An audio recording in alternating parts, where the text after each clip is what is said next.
3 saking kelas sedasa TJKT sekawan. Kula badhe maos geguritan ingkang judulipun Gedhe Rasa Tresna déning Anindya Nuri Faizia. Pengangen-angen ati bakal tak turuti, sepiro adohe bakal tak parani, sepiro angele bakal tak goleki, amarga gedene rasa tresna iki.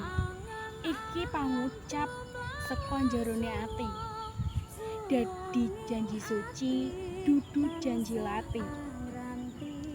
Aku ora bakal ngapusi entenono tekone awakku iki. Tresnaku marang sliramu, tresna nyata dudu tresna reka-reka. Tresna tuwa saka jerone dada. Gedhe rasa pengarepku bisa nyanding sliramu. Ora bebarengan salawase. Mung pati sing bisa misahake.